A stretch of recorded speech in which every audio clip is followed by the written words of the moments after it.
අපි මේ ටෙස්ට් රන් එකක් යන් මේ ඉඩමක රවුම් පාරක සමහර කිලෝමීටර් 4ක් විතර පාරක්. ඔව්. මෙහෙම රවුමට තියෙන. මෙහෙම ගියා මේ ආයි මේන් රෝඩේ වැටෙනවා. රයිට් යන්න. අපි ගිහලා බලමු.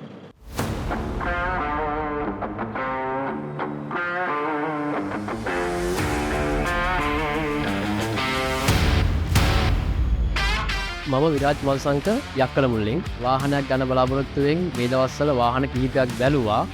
ඒ අතරේ අද දවසට Tata T9 T7 වාහන දෙක හැදලා බලන්න. ඊට පස්සේ ඒකේ හොඳින් අධ්‍යයනය කරන්න ලැබුණා. කිලෝමීටර් 20ක් 30ක් විතර මම හැදලා බැලුවා. මගේ එක්ස්පීරියන්ස් එක කිව්වොත් ඩෑෂ්බෝඩ් ගියර් ලොරි වලින් ජපනීස් කන්ඩිෂන් වල තියෙන තත්ත්වෙට මේක ඇවිල්ලා තිනවා. කන්නාඩි 4ක් නේ පොඩි වාසියකුත් තියෙනවා ඈ. කන්නාඩි 4ක් ඉන්නේ. ඇත්තටම හොඳට පේනවනේ පිටිපස්ස.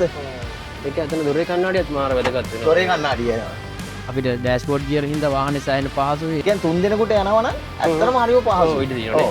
ගියර් එක එන්නේ ඩෑෂ්බෝඩ් එකටනේ. ගියර් එක මෙතන ආවනම් අනිත් එක්කනට අමාරුයිනේ.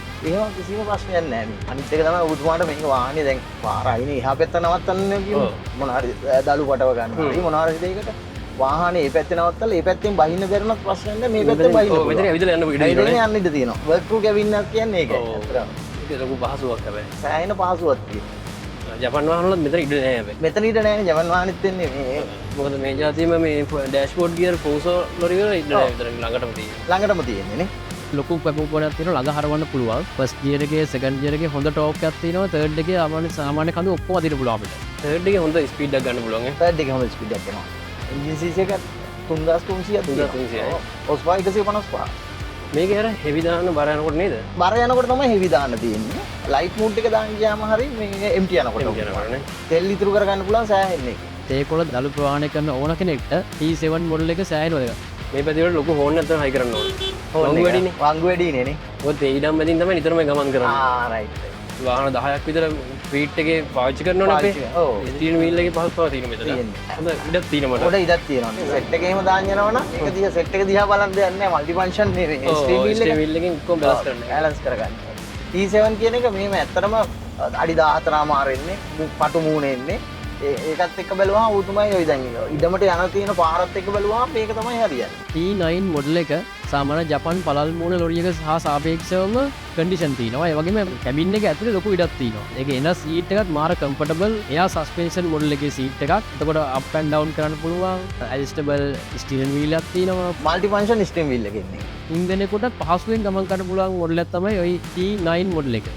AC එක හොඳටම තියෙනවා. ඔව් AC හොඳටම තියෙනවා. ඒ වගේම AC හොඳටම තියෙනවා. වාහනේ ඇත්තටම ගැස්සෙන්නෙත් නැහැ එහෙම. දැන් ලෝඩ් එක නැහැ කියලා ගැස්සෙනවා කියලා මේකක් නැහැ. මමත් මේ අත්දැකීමෙන් පස්සේ තීරණය කරා මගේ ෆීට්ට අලුතෙන් ගන්න වාහනේ Tata T9 වාහනයක්ම කරගන්න. අර වගේ මේ ලොකු ඉඩම් වල මේ වගේ පැක්. ඒවේ තියෙනවා මේ දළු ලයින් යන්න දළු ලයින් කියලා කියන්නේ ඒවට. ඔව්. ඒවට තමයි මේ වාහන ඕන. ඒ කියන්නේ ගිහලා දළු පැලෙක් කරගෙන එතනින් ගත්තා අතන ගිහින් දුන්නා. අතෙන් ගෙනියනවා. ඊ ෆැක්ටරි වලින් ගන්න ඔබතුමා මේ නිමිතේ ඒ කියන්නේ නිමිතේනේ. ඒවා කොළඹ ගෙනියනවා. ඒකට තමයි ඇලුමිනියම් බොඩි ඕන. රයිට්. දැන් මේ ලොරියේ ඇලුමිනියම් බොඩි තමයි වැදගත් වෙන්නේ. T9 කියන එක. T9 අර මට කිව්වේ T9 එකක් තියෙනවා. T9 එක අඩි 17. 17. ඒ සයිස් තමයි වැදගත්. ඔබතුමාට ඕන 17 මාරනේ. අපිට 17 මාර කරලා දෙන්න පුළුවන්. 17 මාර වුණාම ඒකට තේ බෑග් 160ක් ගහන්න පුළුවන්. තේ බෑග් 160ක් පුළුවන් නේ. එතකොට බෑග් එකක් කොච්චර දිග තියෙනවද? බෑග් එකේ අඟල් 18යි 6 9 ඊට පස්සේ එක එක සයිස් තියෙනවා. සයිස් තියෙනවා. සයිසස් තියෙනවා. ෆැක්ටරි එකෙන් හැමදාම කොළඹ යනවද?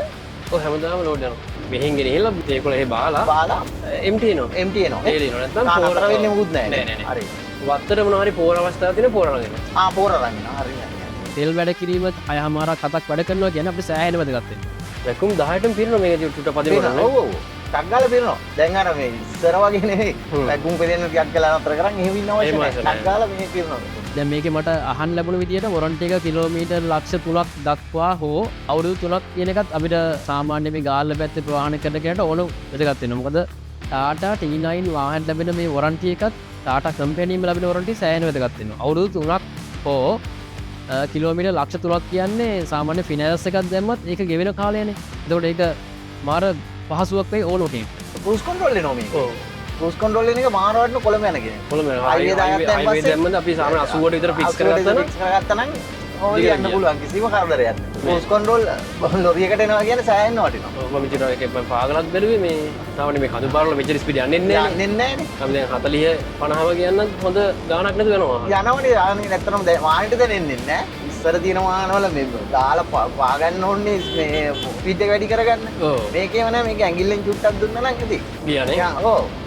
අකුලට පහසුයි ඇත්තටම. ජපන් හේ ක්වොලිටි එලා දිනවා. ක්වොලිටිම ඇවිල්ලා. ජෙනුවින් ඔයිල් පාවිච්චි කරලා සර්විස් එක කිලෝමීටර් 20000න් 20000ට කරන එක සෑහෙන වැදගත් වෙනවා.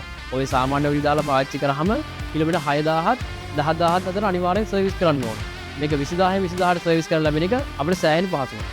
එතකොට දළු අරන් යන්නේ ඔබතුමා මේ වගේ හාෆ් බොඩි එක හාෆ් බොඩි හාෆ් බොඩි මේ වගේ පාරවලට හරියන්නේ ඒක තමයි ටක් දාලා. හරියන්නේ. මේ වාහනේ දැන් මේ යන මිලත් එක්ක ජපන් වාහනයකට සාපේක්ෂව මේක සෑහෙන මිල පහසුවක් කරගන්න. මොකද සර්විස් එක එන්නේ කිලෝමීටර් 20000න් 20000ට මේක මූලික පිරිවැයත් හරිම අඩුයි. මූලික පිරිවැය ලක්ෂ 100කට ආසන්න මුදලකට වාහනය අපේම කරගන්න පුළුවන්. T7 කියන්නේ 14මාර, T9 කියන්නේ අඩි 17, T12 කියන්නේ අඩි 22 අපේ. තුනක් එනවා. අල්ට්‍රා T සීරීස් එක. දැන් මේ අල්ට්‍රා එක තමයි ගොඩක් කට්ටිය ඉල්ලන්නේ. ගොඩක් කට්ටිය ඉල්ලන්නේ දැන් අල්ට්‍රා එක. ටාටා T7 වාහනේ මම අද කිලෝමීටර් 20ක් 25ක් පැද්දා. ඇත්තටම මේ ෆන්ක්ෂන් වලට මේ ප්‍රයිසස් වලට ජපනිස් එකක් ගන්න ගියොත් එහෙම ලොකු මුදලක් යට කරන්නේ. ඇත්තටම මේ බිස්නස් එකක් කරනකොට අපි බලන්නේ ඇත්තටම ලාභයන්නේ බලන්නේ. ඔයාලගේ ෆීට් එකට අලුතෙන් වාහනයක් ගන්න බලාපොරොත්තු වෙනවා නම් අදම ඩීමෝ ආයතන කතා කරලා ටාටා අල්ට්‍රා වාහනයක ඩ්‍රයිව් ටෙස්ට් එකක් ලබා ගන්න.